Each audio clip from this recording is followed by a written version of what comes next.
संत रामपाल जी महाराज एक ऐसे महान संत जिन्होंने अपनी सतभक्ति, तत्व ज्ञान, करुणा और सेवा के बल पर समाज में नई मिसाल कायम की है। संत रामपाल जी महाराज की अगुवाई में उनके सभी सतलोक आश्रमों से समाज कल्याण के अद्भुत कार्यों ने समाज को सुनहरे भविष्य की एक नई उम्मीद दिखाई है। संत रामपाल जी महाराज से नाम दीक्षा लेने के बाद लाखों लोगों की लाइलाज बीमारियां जैसे कैंसर, एड्स आदि ठीक हुई। संत जी के ज्ञान से प्रेरित होकर उनके अनुयायियों ने लाखों यूनिट रक्तदान किया। संत जी ने लाखों बहन बेटियों का दहेज मुक्त विवाह करवाया।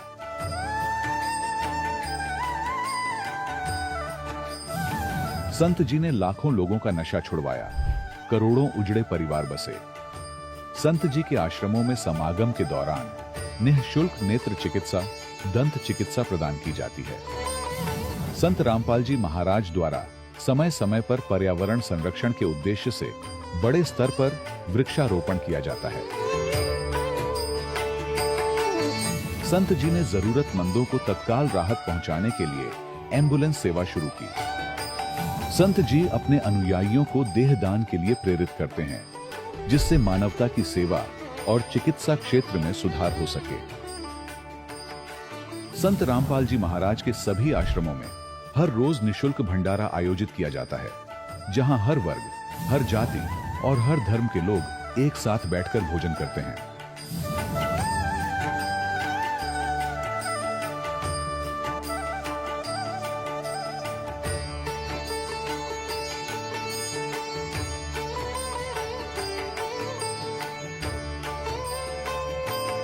संत रामपाल जी महाराज के आश्रम में हजारों बुजुर्गों को सम्मान और प्यार के साथ जीवन जीने का अवसर मिलता है।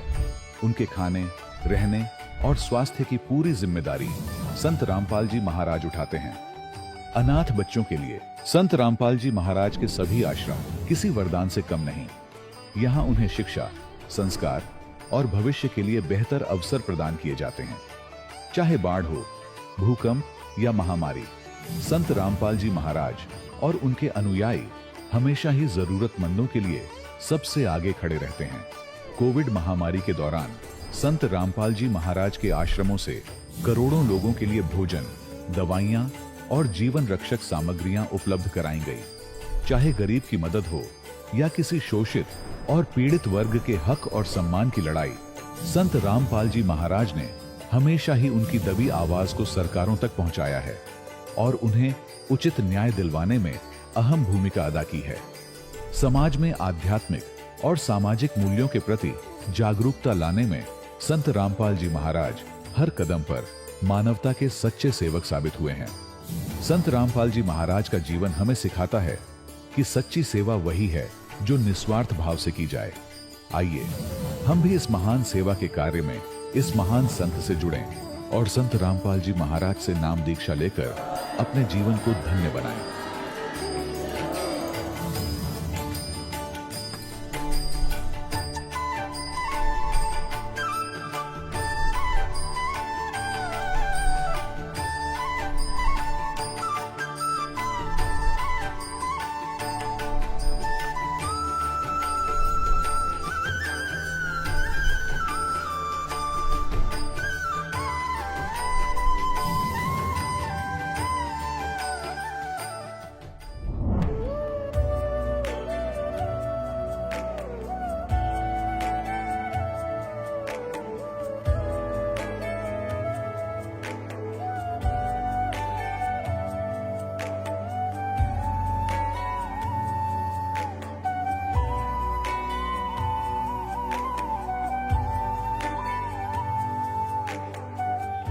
पवित्र श्रीमद् भागवत गीता, पवित्र चारों वेद, पवित्र कुरान शरीफ, पवित्र बाइबल, पवित्र गुरु ग्रंथ साहिब, पवित्र कबीर साहिब की वाणी में छुपे हुए गूढ़ रहस्य अर्थात तत्व को जानने के लिए कृपया अवश्य सुनिए जगत गुरु तत्वदर्शी संत रामपाल जी महाराज के मंगल प्रवचन।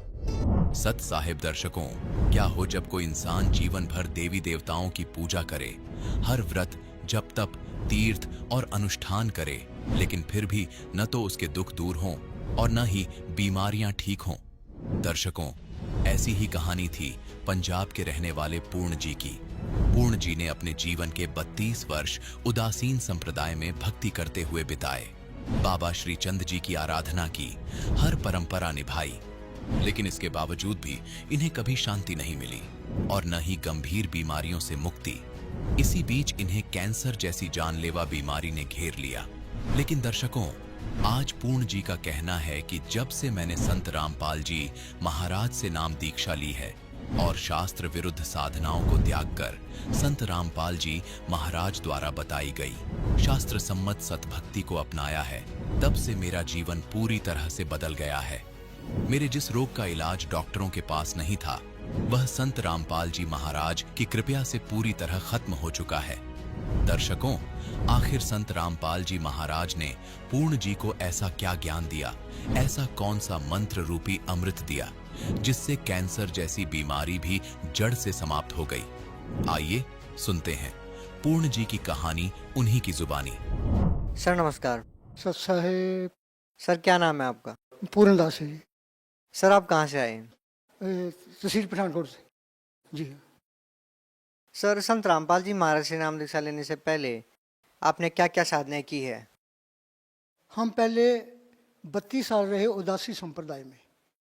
वहाँ बाबा श्री चंद जी इष्ट मानते थे और जो श्री गुरु नानक देव जी जो मूल मंत्र है एक ओंकार सतनाम करता पुरख निर्भर है अकाल मूर्त ऐ जोनि सबंग गुरु प्रसाद, यही जपते थे हम। सर संत रामपाल जी महाराज की शरण में कब आए, कैसे आए? हम उनकी शरण में आए हैं टीवी के माध्यम में। 1 साल मैंने उनका सत्संग सुना है और आए हैं हम 2013 में 14 अप्रैल को उनकी शरण में आए हैं। सर जब आप सतलोक आश्रम में संत रामपाल जी महाराज से नाम दीक्षा लेने के लिए गए तो नाम दीक्षा के लिए आपने कितने पैसे दिए? ना बिल्कुल नहीं, वहाँ फीस किसका आदमी की, वो तो महाराज बांटते फिरते हैं, ऐसे बांटते फिरते हैं, नामदान को देते हैं, सभी को देते हैं नामदान, लो भाई अपना कल्याण कराओ। इसमें फीस की कोई ज़रूरत नहीं है, कुछ नहीं है। सर संत रामपाल जी महाराज ने जो आप लोगों को भक्ति साधना बताई है उसके बारे में आप क्या कहना चाहेंगे? हाँ, उसके बारे में बिल्कुल सही है। जो हमारे पूज्य ग्रंथ हैं उनमें जो कुछ लिखा है वो उनका प्रमाण है और प्रमाण के बाद उन्होंने संविधान भी दिया है। इससे हमें साबित हुआ है कि बाबा रामपाल महाराज जी गुरु महाराज जो हैं उनके मुखारविंद की जो वाणी है उनमें भी कोई प्रबल शक्ति है, तभी तो सभी लोगों पे प्रभाव पड़ता है, तभी तो लोग तो सत्य मानते हैं। ये वो बात नहीं कि वो ग्रंथों को ही देखेंगे, ग्रंथों को ही देखते हैं। वैसे जो दूसरे जो लोग हैं जो जब वो सत्संग करते हैं वो ऐसे होता है जैसे जत्था होता है, लेकिन जब बाबा जी जो सत्संग करते हैं वो ऐसे होता है कि उनकी प्रबल वाणी में ऐसा व्यवहार बनता है, ऐसी ताकत है उनमें कि वो सारी की सारी ज्ञान धारा जो है वो समझ में आ जाती है और वो जो आदमी है वो विवेक के तरह लग जाता है। संत रामपाल जी महाराज के प्रति इतना अटूट विश्वास क्यों है? इसलिए विश्वास है कि उनके वचन में वचन शक्ति है। उन्होंने जो वचन कहा है वो बिल्कुल सिद्ध स्वरूप हुआ है हमें और बिल्कुल ठीक है। वो जितने भी हमारे धर्म ग्रंथ हैं उनसे बिल्कुल प्रेम मिलता है और प्रमाण भी है और समाधान भी है उनके वचन में। उनमें दोनों सिद्धि हमें प्राप्त होती हैं। ये भी एक सिद्धि है, प्रमाण और समाधान जब मिल जाए तो फिर आस्था क्यों जाएगी। सर हमारी संत रामपाल जी महाराज के बहुत सारे श्रद्धालुओं से बात हुई है, बहुत से श्रद्धालुओं की कैंसर तक की बीमारी ठीक हुई है। अब आप इसको चमत्कार कहेंगे या उनके मंत्रों की शक्ति कहेंगे, ये तो आपके ऊपर डिपेंड करता है। हम आपसे ये जानना चाहेंगे कि सर आपको क्या लाभ मिला संत रामपाल जी महाराज से नाम दीक्षा लेने के बाद? हमें बहुत से लाभ हुए। एक तो हमें भक्ति की जो विधि है वो हमें पता लग चुका है और हमें विश्वास हो चुका है कि उनके नामदान बख्शिश हमें देने के लिए हमें वहाँ सतलुक जा सकते हैं। एक तो फायदा ये है। दूसरा बात ये है कि हमारी दृढ़ता बन चुकी है और जो हमारा संसारिक लाभ है कि पहले दिन जब हम आए से इधर यहाँ हमारी बहू ने एक टेस्ट दिया था। पहले उसका आया था कि वो 83 नंबरों वाले टेस्ट का क्लियर नहीं है उनका। जब जहाँ उन्होंने नामदान लिया उसी दिन वो आ गया कि 82 नंबरों वाले जो हैं वो टेस्ट में क्लियर हैं। तो हमें उस दिन से बिल्कुल प्रूफ हो गया कि इनके वचन में शक्ति है, इनमें ताकत है, इनमें कुछ सिद्धि है। इसलिए हम कहते हैं कि महाराज जो हैं बाबा रामपाल जी पूर्ण परमात्मा हैं और दूसरी जात ले आएंगे, हम सिगरेट बीड़ी पीते थे, दम पीते थे हम साधुओं के साथ, वो साधु समाज का सारा जम जाते थे। पहले जो आप नशे करते थे, तो क्या संत रामपाल जी महाराज से नाम दीक्षा लेने के बाद आपने सारे नशे छोड़ दिए? सभी छोड़ दिया, सभी छोड़ दिया। हमारे बेटे ने भी छोड़ दिया, वो भी शराब पीता था। सर, हमने बहुत सारे श्रद्धालुओं से बात की है, जो भी संत रामपाल जी महाराज से नाम दीक्षा लेते हैं वो नशा छोड़ देते हैं। आखिर क्या दवाई देते हैं वो, कैसे नशा छोड़ देते हैं लोग? दवाई उनकी सिर्फ वचन शक्ति है और कुछ नहीं। वचन शक्ति है उनमें, उनमें ताकत है, क्योंकि उन्होंने उस परमपिता परमेश्वर का जो है अध्ययन किया है, और वो खुद ही सतलोक से कबीर परमेश्वर के रूप में वो वहाँ संत बन के आए हुए हैं। इसलिए उनके वचन में शक्ति है, और उनके जो वचन कहते हैं उनसे प्रभाव पड़ जाता है, और आत्मा जो है शांत हो जाती है। सर, संत रामपाल जी महाराज जो शिक्षाएं आपको देते हैं वो किस प्रकार की है, वो किस धर्म को श्रेष्ठ मानते हैं? हमारे गुरु जी की वाणी है, जीव हमारी जाति है, मानव धर्म हमारा, हिंदू मुस्लिम सिख ईसाई धर्म नहीं कोई न्यारा। इसलिए हमने कहा कि उनका जो है वो जात पात जो है इनका वो खंडन करते हैं कि जात पात कोई नहीं है, सिर्फ सभी जो है इंसान हैं, परमात्मा के जीव हैं।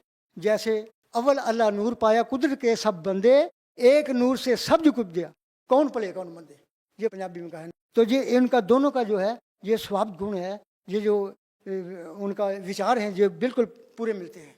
सर, भगत समाज को क्या संदेश देना चाहेंगे? हम तो यही संदेश देना चाहते हैं कि भाई, हम बार बार कहते हैं कि ये जो बाकी संप्रदाय हैं, ये जो धर्मगुरु हैं, इनके पास पूर्ण ज्ञान नहीं है। क्यों? एक तो वो होता है कि किसी के कहे हुए हम इसमें भटक चुके हैं, हम गए हुए हैं। ये सभी जो चार संप्रदाय हमारी हैं, जो हिंदू स्मृति के जो पालन पोषण कर रही हैं, जैसे जो ये हैं सन्यासी, बैरागी, उदासी, ये सभी जो हैं, ये मार्ग जो हैं, ये जो बड़े बड़े महंत बने हुए हैं, इनमें हम भी सभी गिने हुए हैं, देखे हुए हैं। इस मंडल में हम सभी देखा है हमने इसको, तो हमें प्रूफ हुआ है कि इस मंडल में कुछ भी नहीं है। जी, बहुत बहुत धन्यवाद। दर्शकों, अभी आपने सुने संत रामपाल जी महाराज से दीक्षा प्राप्त करके सुखी हुए भक्त के अनुभव। अब देखिए जगत गुरु तत्वदर्शी संत रामपाल जी महाराज के मंगल प्रवचन। पुण्यात्मा परमात्मा 600 वर्ष पहले क्या कहा करते, वो बताया करते थे कि ये तीनों देवता, रजगुण ब्रह्मा, सतगुण विष्णु, तमगुण शिव जी, ये नासवान है, इनकी जन्म मृत्यु होती है, और श्री देवी जी दुर्गा इनकी माता है, और काल रूपी ब्रह्म ज्योति निरंजन इनका पिता है। पूर्ण परमात्मा अन्य है, और परमेश्वर कहा करते कि मैं ही वो अलख अल्लाह हूं। लेकिन हमारे सभी धर्मगुरुओं ने और सभी जितने भी मुसलमान धर्म के धर्मगुरु हैं या ईसाई धर्म के धर्मगुरु हैं, उन्होंने परमात्मा को निराकार बता रखा था। उनका फाइनल फैसला है कि परमात्मा निराकार है। और हिंदू धर्म के जो धर्म गुरु हैं वो कहते हैं परमात्मा मूल रूप में निराकार है, और जब वो यहाँ भक्तों पर अनुग्रह करने के लिए नीचे आता है, अवतार धारण करते हैं, जैसे श्री राम, श्री कृष्ण और अन्य जितने भी ये 10 अवतार बता रखे हैं, तो ये तो इनका साकार रूप बताते हैं, और वास्तव में परमात्मा निराकार है।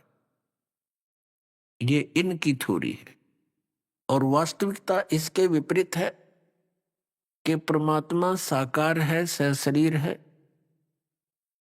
वो अपने निज स्थान में मनुष्य सदृश नर आकार में रहता है, वहां से गति करके आता है, चलकर आता है, और उन श्रेष्ठ आत्माओं को मिलता है, अच्छी आत्माओं को मिलता है, उनको ज्ञान से परिचित कराता है और अपने सतलोक से, सचखंड से भी परिचित कराता है। उसके पश्चात परमेश्वर के उस निज धाम को, शाश्वत स्थान को, सनातन परम धाम को आंखों देखकर वो पुण्यात्मा, वो महान आत्मा फिर आगे अपने एफिडेविट देकर चले जाते हैं कि हु इज गॉड, कौन है परमात्मा, कैसा है वो भगवान, कहाँ रहता है वो मालिक, कैसे मिलता है वो परमपिता। पहले तो आपको ये दिखाते हैं कि हमारे सदग्रंथ परमात्मा के विषय में क्या जानकारी देते हैं। पुण्यात्माओं, अभी तक इन्होंने हमारा फूल बना रखा था इन नकली गुरुओं ने। कोई कुछ कह रहा है, कोई कुछ कह रहा है। परमात्मा एक है और उसकी व्याख्या भी एक होनी चाहिए, उसके पाने की विधि भी एक ही होनी चाहिए। और परमात्मा एक सब मानते हैं, भगवान एक है। और फिर अनेकों भगवान हमारे पूज्य बता रखे थे इन्होंने, जैसे भगवान श्री राम, भगवान श्री कृष्ण, भगवान विष्णु, भगवान ब्रह्मा और फिर अन्य देवी देवता, ये सभी हमारे पूज्य बता रखे थे हमारे गुरुओं ने। तो पुण्यात्मा, हमारे जो सदग्रंथ हैं जिनको आज तक हम शिरोधार्य मानते आए हैं, वो कौन कौन से? पवित्र चारों वेद, पवित्र श्रीमद् भगवत गीता और पवित्र 18 पुराण। अब इन सदग्रंथों में भी अंतर है। जैसे ये 4 वेद, ये गॉड गिवन है, ये प्रभु दत्त हैं, परमेश्वर ने दिए हैं। और श्रीमद् भगवत गीता, ये भी गॉड गिवन है। श्रीमद् भगवत गीता में ये काल स्वयं वक्ता बना श्री कृष्ण में प्रवेश करके, जिस कारण से इसने श्रीमद् भगवत गीता में कुछ अपना मत जोड़ दिया, योग कर दिया। और वो मत यानी इसके विचार यदि वेदों से नहीं मिलते हैं तो फिर वो हमें मान्य नहीं। ये 4 वेद पहले सर्वप्रथम परमात्मा ने ये कंप्लीट ज्ञान दिया था, पूर्ण ज्ञान इस सरपुरुष यानी ज्योत स्वरूपी निरंजन ब्रह्म के अंतःकरण में ये पूर्ण ज्ञान फीड कर दिया था, फैक्स कर दिया था सतलोक से। और उसका समय निर्धारित कर दिया था। इतने समय उपरांत अपने आप इसके शरीर से ये बाहर आ गया था संपूर्ण अध्यात्म ज्ञान। इस काल भगवान ने जब पूरे कंप्लीट वेद को देखा तो इसने क्या किया, इसमें से वो भाग निकाल दिया जिसमें पूर्ण परमात्मा के पाने की विधि और सतलोक के अंदर वर्णित विशेष जानकारी जो थी, वहां क्या स्थिति है, कैसे रहते थे तुम, यहां कैसे आए, ये भी ज्ञान था। इसने उस पोर्शन को, उस भाग को निकाल कर नष्ट कर दिया। शेष जो ज्ञान है अपने पुत्र ब्रह्मा को दे दिया। आगे चलकर इन्होंने 4 भाग कर लिए। जिस वेद के भाग को इस ज्योत निरंजन ने अर्थात इस काल भगवान ने, ब्रह्म ने नष्ट किया था, उसको दोबारा देने के लिए परमात्मा स्वयं आते। और वो अपने मुख कमल से बोलकर उस अमृत ज्ञान को सुनाते हैं, वो ब्रह्मणे मुखे सच्चिदानंद घन ब्रह्म की वाणी कहलाती। श्रीमद् भगवत गीता अध्याय नंबर 4 के श्लोक नंबर 32 में ये वर्णन किया है कि सच्चिदानंद घन ब्रह्म की वाणी में इन धार्मिक अनुष्ठानों यानी यज्ञों की जानकारी विस्तार के साथ कही गई है। और उस ज्ञान को जानने के बाद फिर ये साधक सभी कर्मों से मुक्त हो जाता है, उसको तत्व ज्ञान कहा है।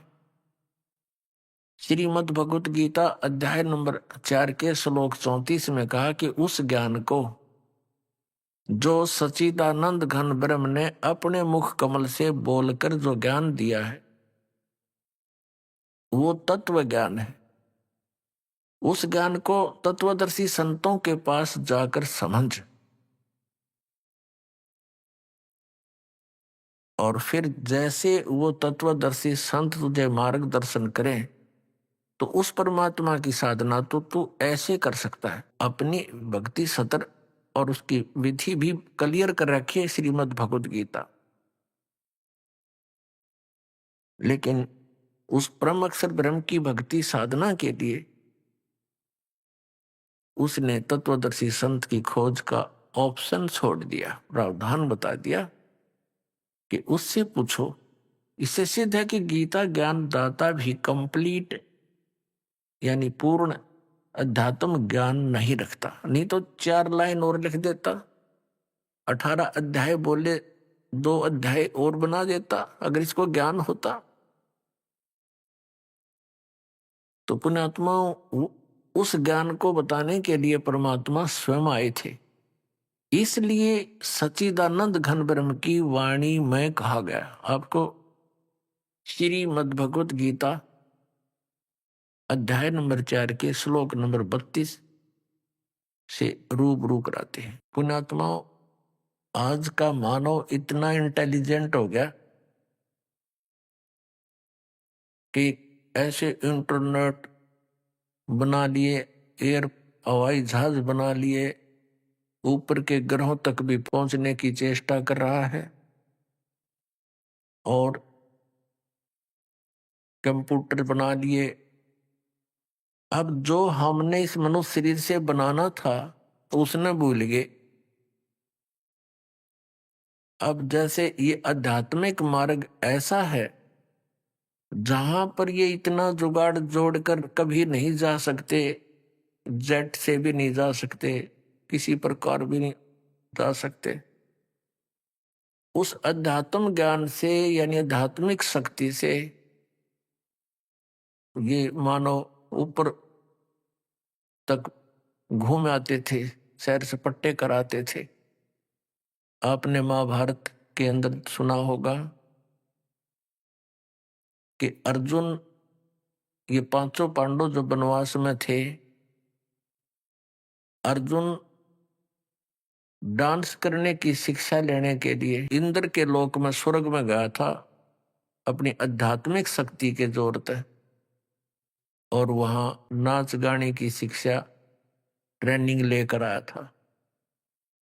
तो पुण्यात्माओं हम अध्यात्म मार्ग को भूल गए क्योंकि हमारी साधना भक्ति शास्त्र विरुद्ध थी, और जिस कारण से परमात्मा से मिलने वाली कोई भी ऐसी क्रिया हमें प्राप्त नहीं हुई जिससे हमारा विश्वास दृढ़ हो कि भगवान ऐसा कर सकता है।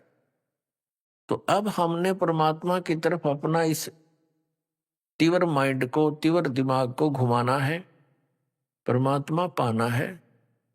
ये तो यहाँ का एक अस्थायी सुख है और ये इसकी हमें घनी आवश्यकता भी नहीं है। हमें आवश्यकता है जन्म और मृत्यु के रोग को सदा के लिए समाप्त कराने की। तो इसलिए सत्संग का आयोजन किया जाता है कि सत्संग में आने से प्राणी सावधानी से ज्ञान सुनता है। यहाँ बैठकर 2 घंटे तो उसने परमात्मा की चर्चा सुननी ही पड़ती है। ये सौभाग्य है उसका। नहीं तो घर पर भी कोई सीडी वगैरह देख रहे होते हो, कभी कोई काम आ जाता है, कभी कोई आ गया, कोई रिश्तेदार आ गया, कोई फोन की घंटी आ गई, यानी कॉल डिस्टर्ब ही रखने की चेष्टा करता है। तो इसलिए अधिक से अधिक सत्संग में आवे और इस ज्ञान को गहराई से समझे। अब आपको जो दास दिखाना चाहता है कि हमारे सदग्रंथ क्या बताते हैं और हमारे धर्म गुरु हमें क्या बताया करते थे, उन्होंने आज तक हमारी इन सदग्रंथों के अनुवाद को भी ढंग से नहीं करके दिया हमें, क्योंकि वे तत्व ज्ञानहीन थे। अब देखिएगा श्रीमद् भगवत गीता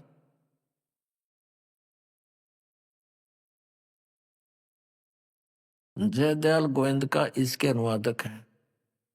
गीता प्रेस गोरखपुर से प्रकाशित है। अध्याय नंबर 4 का अब श्लोक नंबर हम 25 से लेकर आपको पहले 32 तक पढ़कर सुनाते हैं। अध्याय नंबर 4 श्लोक नंबर 25। इसमें यह बताया जा रहा है कि कुछ अपने माने अन्य योगीजन देवताओं के पूजन रूप यज्ञ का ही भली भांति अनुष्ठान किया करते हैं। यानी कुछ साधक, योगी माने साधक, कुछ साधक तो देवताओं की ही पूजा करते हैं और अन्य साधक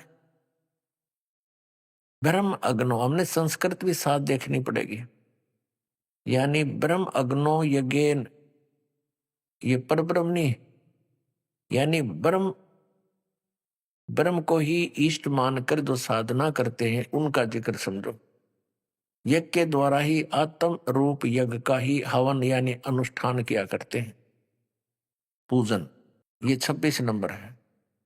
अन्य यानी दूसरे योगीजन साधक श्रोत्र आदि समस्त इंद्रियों को संयम रूप अग्नि में हवन किया करते हैं और दूसरे योगीजन शब्द आदि, शब्द स्पर्श रूप रसगंध, इनसे ही विषयों से ही हटने के लिए कोई अनुष्ठान करते हैं। समस्त विषयों को इंद्रिय रूप अग्नि में हवन किया करते हैं। अब 27 में दूसरे योगीजन इंद्रियों की संपूर्ण क्रियाओं को और प्राणों की समस्त क्रियाओं को, प्राण माने श्वासों की क्रियाओं को ज्ञान से प्रकाशित आत्म संयम रूप योग रूप अग्नि में हवन किया करते हैं। यानी अपना संयम बढ़ाने के लिए ही अभ्यासरत होते हैं। 28 में चौथे अध्याय का 28, कई पुरुष कई साधक भक्त द्रव्य संबंधी यज्ञ करने वाले हैं, यानी जैसे कहीं भंडारा करवा दिया, कहीं पर कंबल बांट दिए और कहीं पर कोई धर्मशाला बनवा दी, तो कहते हैं इस कुछ इन्हीं को ही अपना अंतिम भक्ति लक्ष्य मानते हैं। और कुछ तपस्या ही करते हैं, तपस्या रूप यज्ञ करने वाले हैं, तथा अन्य दूसरे योगी योग रूप यानी आसन वगैरह करते रहते हैं। इसी में पेट का पानी हिला दिया, लोग रजा दिए, इसी में अपना अध्यात्म इसी को मानते हैं। और कुछ अहिंसा आदि तीक्ष्ण व्रतों से युक्त यत्नशील पुरुष, यानी जैसे मुंह पर पट्टी बांध गए, नंगे पैर घूमना, इस तरह के एक झाड़ू सा लेकर फिरना, इस तरह की साधना को ही वो अपना अंतिम लक्ष्य, अंतिम उपलब्धि, अंतिम साधना मानते हैं। और कुछ यत्नशील पुरुष स्वाध्याय रूप ज्ञान यज्ञ करने वाले। अब जैसे कोई गीता जी का पाठ कर लिया, किसी ने ये गायत्री मंत्र बना लिया, यजुर्वेद के अध्याय नंबर 36 के मंत्र नंबर 3 के आगे एक ओम अक्षर लगा लिया इन्होंने, उसी का जाप करते रहते हैं और इसी से मोक्ष मानते हैं। नहीं, सदग्रंथ के किसी भी अंश को, किसी भी मंत्र या अध्याय को पढ़ने से उससे परमात्मा की जानकारी अवश्य हो जाती है, लेकिन मोक्ष नहीं।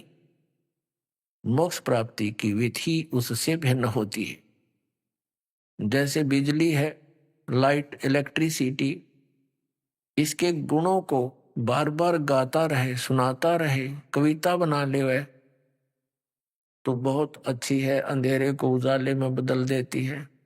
और वो प्रोसीजर अपनावे नहीं, वो तरीका अपनावे नहीं जिससे कनेक्शन मिले, और कनेक्शन मिले बिना वो जो गुण है बिजली में वो प्राप्त नहीं हो सकते। तो स्वाध्याय का क्या लाभ है? हमें जानकारी होती है कि भगवान कैसा है, कहाँ रहता है, कैसे मिलता है। और जब तक वो साधन नहीं अपनाएंगे तो उस ज्ञान का क्या फायदा, हमें यूज ही नहीं। तो ये बताया है कि कुछ स्वाध्याय रूपी ज्ञान यज्ञ करने वाले। आगे देखना अब 29 और 30 में क्या कहा है अध्याय नंबर 4 के। 29 और अब 28 पढ़ लिया। इसमें क्या कि दूसरे कितने ही योगी जन अपान वायु में प्राणवायु को हवन करते हैं, यानी योग अभ्यास में लगे रहते हैं, श्वास उश्वास की क्रिया प्राणायाम वगैरह करके। अन्य योगी जन प्राणवायु में अपान वायु को हवन करते हैं। अन्य कितने ही नियमित आहार अल्पाहारी रहते हैं, कुछ प्राणायाम प्रयाण पुरुष कुछ प्राणायाम करते रहते हैं, प्राण और पान की गति को रोक कर प्राणों में ही हवन किया करते हैं। ये सभी साधक यज्ञों द्वारा पापों का नाश कर देने वाले, यज्ञों के जानने वाले हैं। इसका अर्थ ये है कि जितने भी साधक हैं ये अपनी अपनी साधना को पाप नाशक जानने वाले हैं। यदि इनको ये पता लग जाए कि साधना ठीक नहीं है तो ये तुरंत त्याग दें, कोई ना डले डोए। अब चौथे अध्याय के 31वें श्लोक में ये कहा है कि जो सत साधना नहीं करते, यज्ञ से बचे हुए अमृत का अनुभव करने वाले सनातन परम धाम को प्राप्त होते। अपनात्मा श्रीमद् भगवत गीता अध्याय नंबर 3 के श्लोक नंबर 10 से लेकर 15 तक एक विशेष विवरण दिया है कि जो पूर्ण परमात्मा को, परम अक्षर ब्रह्म को इष्ट मानकर और सत साधना करते हैं, उनको भोग लगाकर उससे बचे हुए अन्न को खाते हैं, वो सर्व पापों से मुक्त हो जाते। तो यहां भी उसी का एक हिंट दिया है चौथे अध्याय के 31वें श्लोक में कि यज्ञ से बचे हुए, यानी सत साधना जो हम करते हैं, परमात्मा को भोग लगाते हैं, वो बचा हुआ जो प्रसाद है, हलवा कढ़ा या दो की प्रसाद है, तो उसको हम सभी भक्त यहाँ खाते हैं। तो इससे भी हमारे बहुत से जो है पाप नाश होते हैं, क्योंकि यहाँ परमात्मा की वाणी चलती है, तत्व ज्ञान चलता है, भोग लगता है, तो उसके आहार से भी हमारे इस प्रसाद रूप में खाने से पाप नाश होते हैं। क्योंकि यहाँ शास्त्र अनुकूल साधना है। शास्त्र अनुकूल साधना में प्रत्येक जो भी यज्ञ है, अनुष्ठान है, इन सब का विशेष लाभ साधक को प्राप्त होता है। तो देखिएगा चौथे अध्याय का अब 31वां श्लोक सुनाते हैं। इसमें कहा कि हे कुरुश्रेष्ठ अर्जुन, यज्ञ से बचे हुए अमृत का अनुभव करने वाले योगीजन यानी साधक सनातनम ब्रह्म यान्ति, उस सनातन यानी गीता ज्ञान दाता से अन्य है ये परमात्मा। सनातन ब्रह्म को, परब्रह्म नहीं, सनातन परमात्मा को प्राप्त होते, अविनाशी भगवान को प्राप्त होते हैं। यज्ञ न करने वाले, यानी ये जो यज्ञ नहीं करते, यानी साधनाएं नहीं करते, भक्ति नहीं करते, जो धार्मिक अनुष्ठान नहीं करते, उनके विषय में फिर क्या बताया है? जो यज्ञ न करने वाले पुरुषों के लिए, यानी जो भक्ति साधना करते ही नहीं, तो यह मनुष्य लोग भी सुखदायक नहीं है, फिर परलोक कैसे सुखदायक हो सकता है? भावार्थ ये है कि जो साधना नहीं करते, भक्ति नहीं करते, वो यहां भी दुखी और आगे भी दुखी। जो दास आपको जिस पॉइंट पर लाना चाहता था, अब हम आए। अब चौथे अध्याय के 32वें श्लोक में ये कहा है कि इस प्रकार के जो अभी वर्णन किए हैं धार्मिक अनुष्ठान 25 से लेकर 30 तक,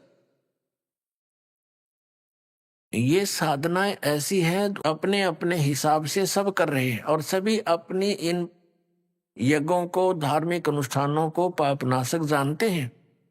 अब यहां बताया है कि इस प्रकार की बहुत विस्तार के साथ यज्ञों की जानकारी उस सच्चिदानंद घन ब्रह्म की वाणी में विस्तार के साथ कही है। अब सच्चिदानंद ब्रह्म की वाणी कौन सी है? अब जैसे गीता है, ये वेदों का ज्ञान है, चारों वेदों का। तो वो सच्चिदानंद घन ब्रह्म की वाणी उन वेदों, गीता, पुराणों से भिन्न है, जो परमेश्वर ने स्वयं अपने मुख कमल से बोली है। अब देखना, पढ़ो एक बार इसको। अब वैसे विश्वास नहीं होगा, मौखिक बहुत धोखा खा चुके हैं हम। अध्याय 4 श्लोक नंबर 32 में इस प्रकार बहुत तरह के, बहुविधा, बहुत तरह के यज्ञ, यहां इन्होंने गलती कर दी। ब्रह्मण मुख्य का अर्थ कर दिया वेद की वाणी, ये गलत कर दिया।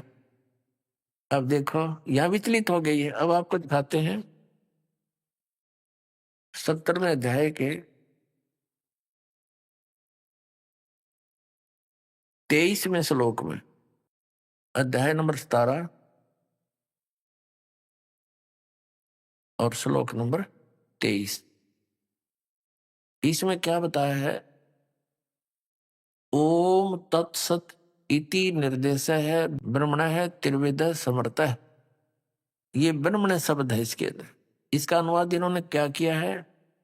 ओम ओम तत् तत् सत सत इति, यह त्रिविध मन 3 प्रकार का, ब्रह्मण माने सच्चिदानंद घन ब्रह्म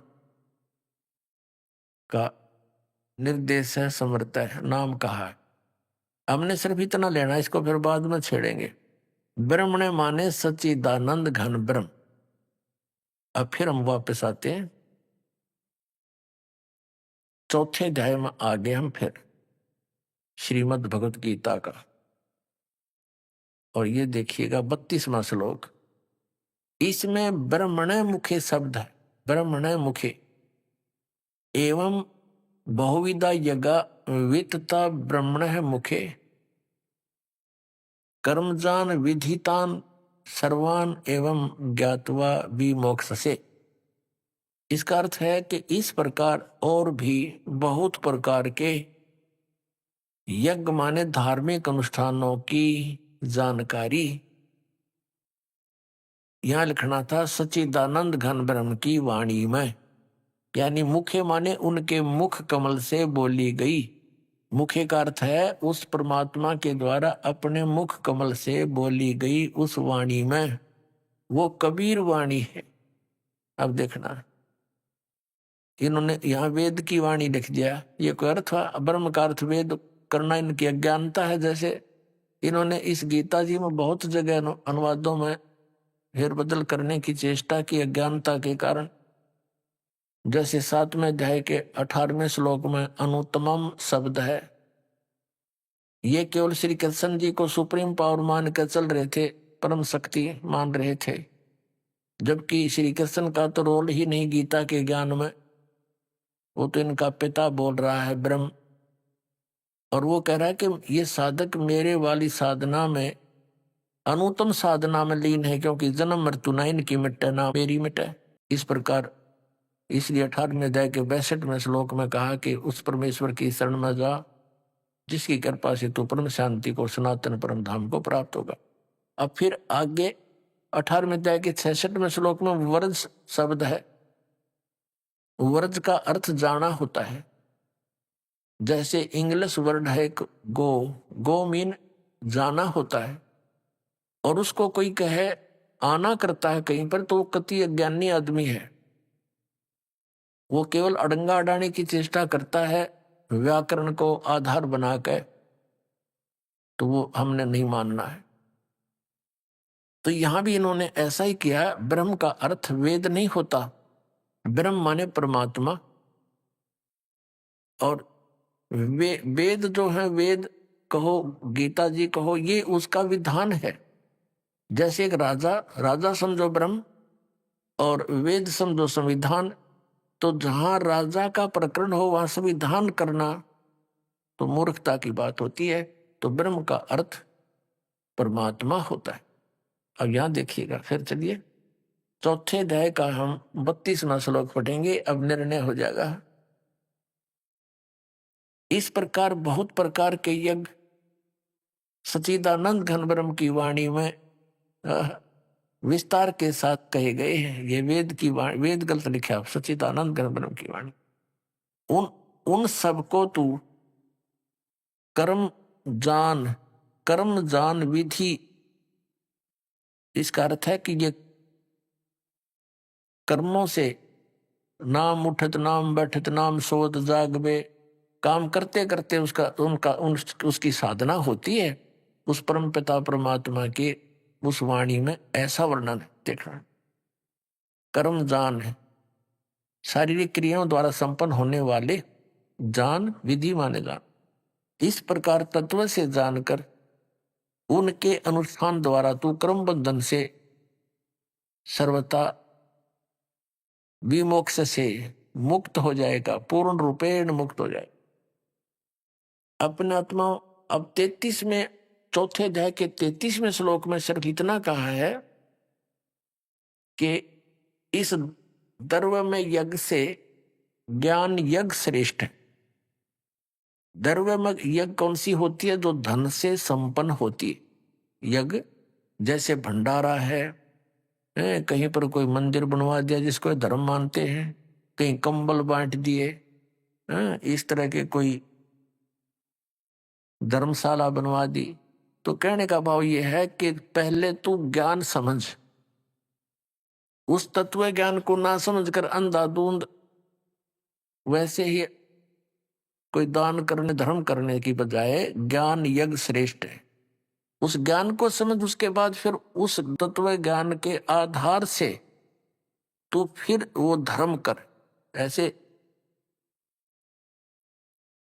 आंख मीच कर वैसे अंधाधुंध धर्म करने से कोई लाभ नहीं होता। इसका ये भाव देखिएगा। चौथे अध्याय का श्रीमद् भगवत गीता अध्याय नंबर 4 का श्लोक नंबर हम अब 33 पढ़ेंगे। इसका आगे वर्णन है। हे परंतम अर्जुन, द्रव्य में यज्ञ की अपेक्षा, यानी वैसे ही आंखें बंद करके कितना दादूर धन से व्यय करने की बजाय ज्ञान यज्ञ श्रेष्ठ है। यानी पहले तत्व ज्ञान समझ, और यावन मात्र यानी संपूर्ण कर्म उस ज्ञान में समाप्त हो जाते हैं। बेमतलब के डले डोने उस ज्ञान में समाप्त हो जाते हैं। उसमें क्या होता है? गुरु बिन माला फेरते, गुरु बिन देते दाने, गुरु बिन दोनों निष्फल हैं, चाहे पूछो वेद पुराण। यानी पूरे संत को खोजो, तत्वदर्शी संत की खोज करके फिर वो दान करो, तब संपूर्ण लाभ होगा। अब देखना, अब हम आगे हैं श्रीमद् भगवत गीता अध्याय नंबर 4 के और श्लोक नंबर 34 पर। 33 हमने पढ़ लिया। अब ये जो बताया चौथे अध्याय के 32वें श्लोक में जो तत्व ज्ञान है सच्चिदानंद घन ब्रह्म की वाणी में जो कहा गया है विस्तार से, वो तत्व ज्ञान है। उस ज्ञान को तू तत्वदर्शी ज्ञानियों के पास जाकर समझ, उनको भली भांति दंडोत प्रणाम करने से, उनकी सेवा करने से, कपट छोड़कर सरलता पूर्वक प्रसन्न करने से वो परमात्म तत्व को भली भांति जानने वाले ज्ञानी महात्मा तुझे उस तत्व ज्ञान का उपदेश करेंगे। हो गया कंसेप्ट क्लियर? अब ये तो कंसेप्ट क्लियर ये हो गया कि गीता ज्ञान दाता से अन्य कोई परमात्मा है और उस परमात्मा के द्वारा अपने मुख कमल से बोला गया ज्ञान श्रीमद् भगवत गीता तथा श्री पवित्र चारों वेदों से भिन्न है। उसने अपने मुख कमल से बोला है।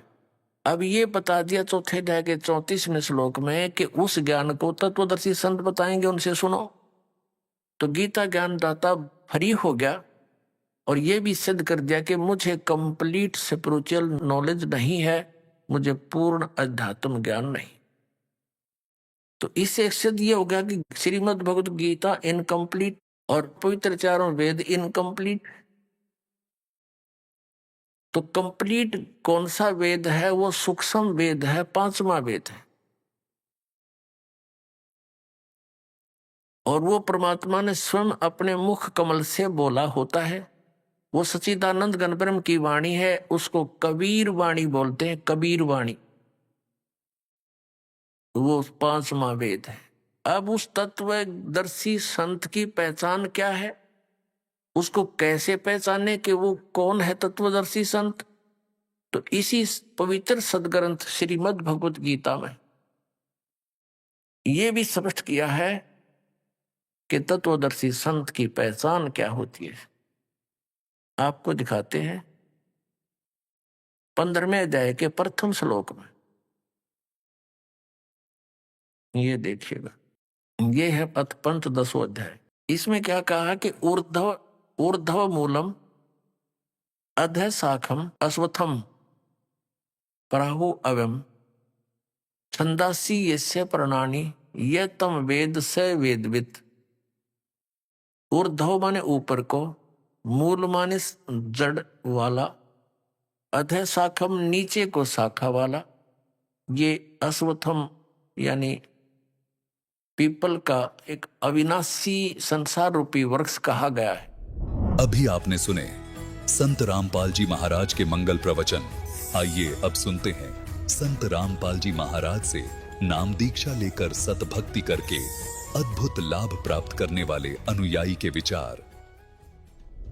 दर्शकों, क्या आपने कभी सोचा है कि कोई व्यक्ति अपने जीवन में सुख और शांति पाने के लिए हर धार्मिक साधना, हर पारंपरिक भक्ति विधि को अपनाए, मंदिरों के चक्कर लगाए, अनगिनत व्रत उपवास रखे और फिर भी अंत में उसके हिस्से में सिर्फ निराशा, मानसिक अशांति और शारीरिक पीड़ा ही आए तो क्या हो? दर्शकों, ऐसी ही कहानी थी राजस्थान के रहने वाले नत्थू जी की। नत्थू जी ने अपना अधिकतर जीवन हिंदू धर्म में प्रचलित पूजा पाठ, व्रत उपवास, तीर्थ यात्राओं और मंत्र जापों में लगा दिया। लेकिन हकीकत ये रही कि न तो इन्हें शारीरिक सुख मिला और न ही मन को आंतरिक शांति प्राप्त हुई।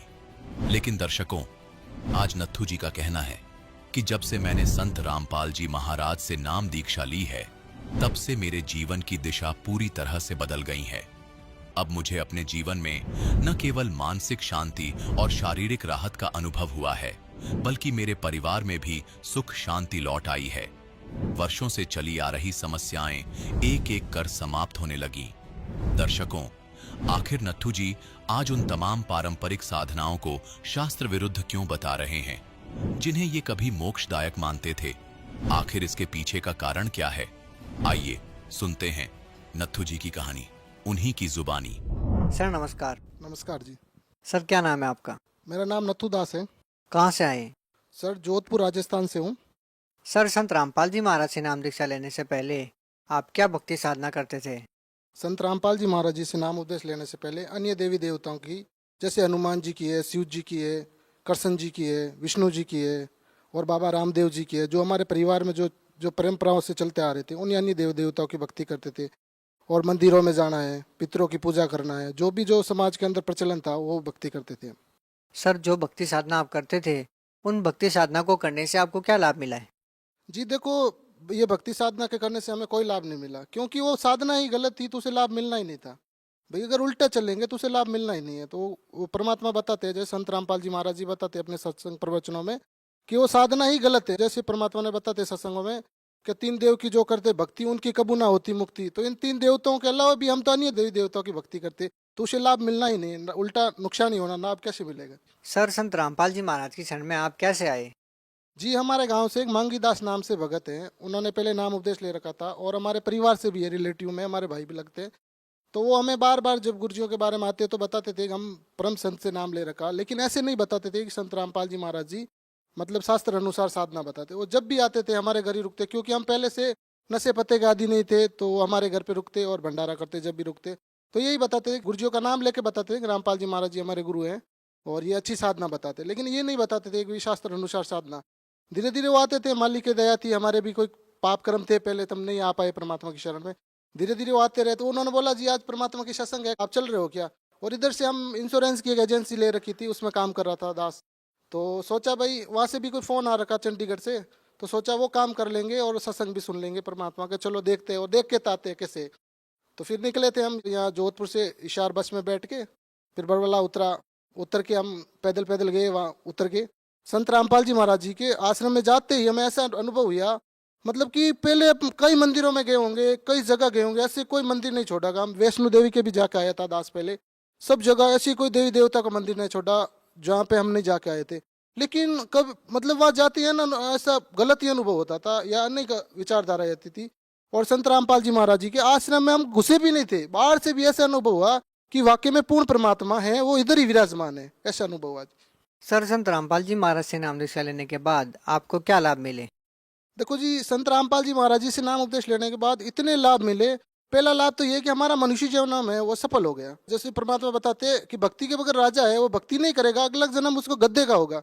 और जो राजाओं की रानी है, जो महलों में रहती है, अच्छे कपड़े पहनती है, काजू किशमिश के हलवे खाती है, ठीक है ना, तो वो भक्ति नहीं करेंगे ना, तो भक्ति नहीं करे, अगला जन्म कुतिया का होगा। और एक मतलब टूक के लिए सरायों के बाहर सराय करेगी और एक टूक के लिए तरसेगी। और जो सराय में रुके यात्री है वो एक टूक फेंकेंगे जो मतलब कि भरा हुआ होगा इस मिट्टी से, कंकड़ लगे हुए, वो भी खाने को तरसेगी।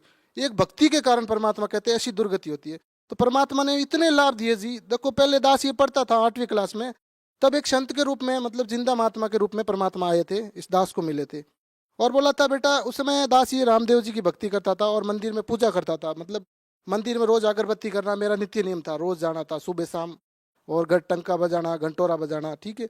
तो परमात्मा आए थे, बोले थे बेटा तू एक ऐसे अन्य भक्ति करेगा जो सबसे अलग होगी। तो ये दास सोचता था अन्य भक्ति क्या, अभी रामदेव जी की नहीं होगी और किसी देवता की हो सकती है, ये सोचता रहता बार बार।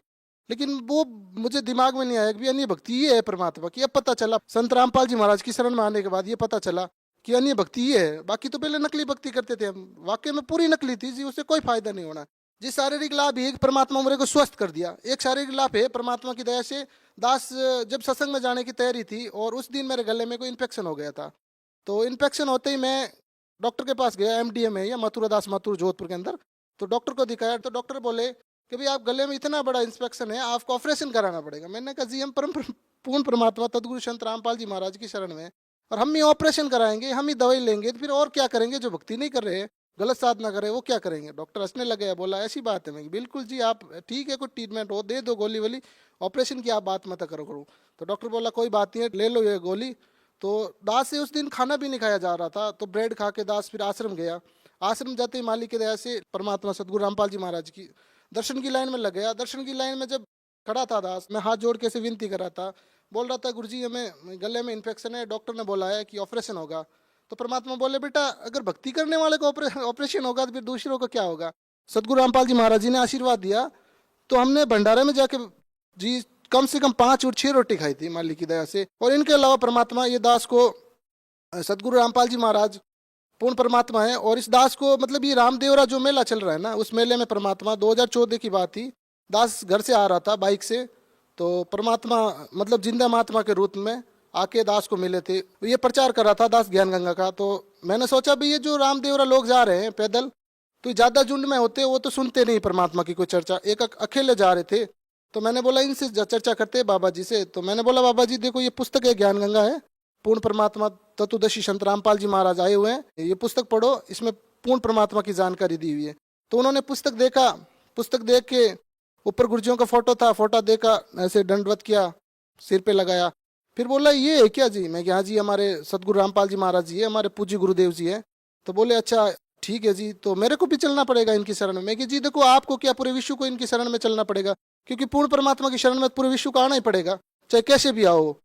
तो बोले ठीक है जी, मैं भी चलूंगा। ऐसे कह के मेरे सामने से अंतर ध्यान हो गए, तो मुझे एकदम पूरा हुआ। मैंने कि जी परमात्मा ही थे, और मैं इनको दंडवत भी नहीं कर पाया। फिर एकदम रोम रोम खड़े हो गए थे मेरे जी। और बहुत से लाभ मिले जी। परमात्मा किले पे सेवा चल रही थी, जोधपुर किला, मेहरानगढ़ दुर्ग है, वहाँ भी परमात्मा के दर्शन देके गए थे। इनके अलावा मालिक की दया से ये दास है ना, पहले 2 नंबर का काम करता था, जिसमें अफीम ये डोडे आते। परिवार वाले को पता भी नहीं था दास के बारे में कि ये क्या कर रहा। परिवार वाले सोच रहे थे ये दास पढ़ाई कर रहा, लेकिन मालिक कहते हैं ना कि कुसंगत के कारण आदमी गलत रास्ता पकड़ लेता। तो ये अगर मैं परमात्मा की शरण में नहीं आता तो ये दास आज बाहर नहीं होता, कहीं अंदर ही होता, जेल के अंदर होता, या कोई मतलब सड़ता था ऐसे। क्योंकि ये जो ये राजनीति के पावर वाले लोग थे उनके साथ रहता था दास, और गलत काम ही कर रहा था। तो परमात्मा की दया से जब गुरुजी से नाम लेने गया था, 20 फरवरी 2009 की बात है, जब परमात्मा, मेरे दास को पता भी नहीं था कि नाम उपदेश लेना या फिर बाद में आशीर्वाद लेना। तो जैसे ही मैं गया था तो आशीर्वाद की लाइन थी, तो मैं सीधा आशीर्वाद के चला गया था। तो आशीर्वाद दिया, गुरुजी ने बताया, बोले बेटा नाम ले लिया। मैं नहीं गुरुजी नाम तो नहीं लिया। तो चल बाहर जाके नाम लेके आ। फिर बाहर गया, फॉर्म भरवाया, नियम देखे। भक्तों ने बोला भाई ये नियम है, आपको ये नियम पालन करोगे। मैंने कहा जी जरूर करेंगे, क्यों नहीं करें। एक बार तो लगा कि हम गलत काम कर रहे हैं, अफीम ये जैसा, तो फिर लगा नहीं यार कोई बात नहीं, नाम तो ले लेते मालिक की दया से। तो फिर नाम लिया, फिर गुरु जी से आशीर्वाद लेने गया। सदगुरु रामपाल जी महाराज जी ने चरण सेवा दी और 5 मिनट तक इस दास को गले लगाए रहे और बोले बेटा क्या काम करते हो, भक्ति करने आए हो? मैंने कहा जी हाँ भक्ति करने के लिए आए हैं परमात्मा सदगुरु रामपाल जी महाराज जी, ये दास कुत्ता है, ये आपकी भक्ति करने के लिए आया है। तो बोले बेटा पहले क्या काम करते थे? मैंने बोला गुरुजी काम तो 2 नंबर के ही है, गलत है, परिवार को पता नहीं है। गुरुजी ने बोला बेटा देखो जहर है, जहर आपको पता चल जाता है इस डिब्बे में जहर है तो अपने बच्चे को खिलाओगे? मैंने कहा नहीं गुरुजी ऐसे नहीं हो सकता, नहीं खिला सकता हूँ। तो बोले बेटा ये भाई बहन है, जो ये जहर खिला रहे हो ये भाई बहन है।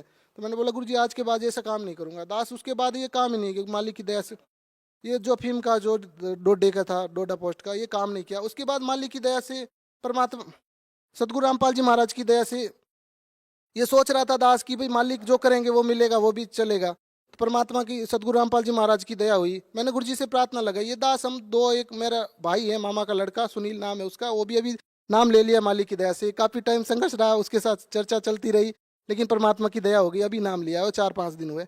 तो और एक मेरा और मिलने वाले, हम तीनों ने मिलके, वो भी अच्छे प्रेमी हैं मिलने वाले, हम तीनों ने मिलके मालिक की दया सदगुरु कबीर परमेश्वर के नाम से एक जो प्लॉट काटे थे परमात्मा ने, उसमें भी बहुत लाभ दिया जी, हमें बहुत लाभ दिया। जो सुख चाहिए था परमात्मा ने सारे दे दिए।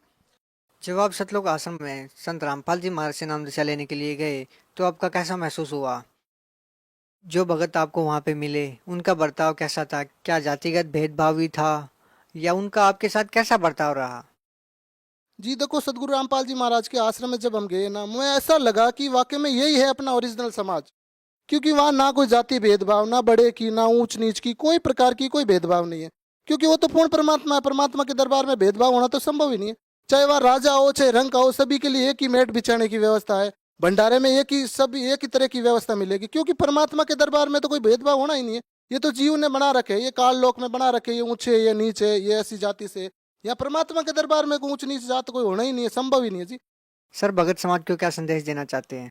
जी भक्त समाज को ये संदेश देना चाहते हैं, सदगुरु रामपाल जी महाराज पूर्ण परमात्मा के अवतार यहाँ धरती पर आ चुके हैं और आप अपन ये मनुष्य जन्म बर्बाद हो गए ना, फिर नहीं मिलेगा। परमात्मा कहते हैं युगों युगों के बाद कोई सहयोग बनता है ये परमात्मा की भक्ति का, और वो सहयोग अगर गंवा दिया ना हमने तो फिर नहीं मिलने वाला भाई। परमात्मा कहते हैं ऐसा समय बार बार नहीं आता जी। सर संत रामपाल जी महाराज के बारे में कहा जाता है कि संत रामपाल जी महाराज अन्य धर्मगुरुओं की निंदा करते हैं, सर क्या कहना चाहेंगे?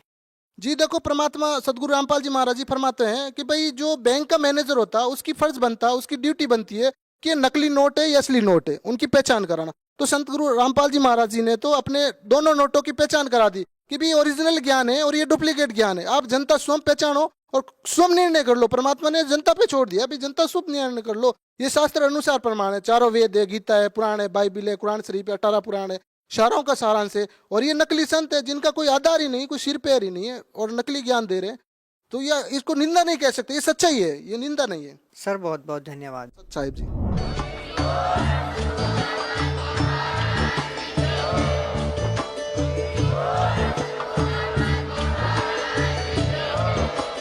आप सुन सुन रहे थे जगत गुरु तत्वदर्शी संत रामपाल जी महाराज जी के मंगल प्रवचन। अधिक जानकारी के लिए विजिट कीजिए हमारी वेबसाइट www.jagatgururampalji.org। संत रामपाल जी महाराज जी के शुभ आशीर्वाद से पूरे विश्व भर में 500 से भी ज्यादा नाम दीक्षा केंद्र हैं, जिन पर संत रामपाल जी महाराज जी द्वारा ऑनलाइन निशुल्क नाम दीक्षा दी जा रही है। अपने नजदीकी नाम दीक्षा केंद्र का पता करने के लिए संपर्क करें 8222880541।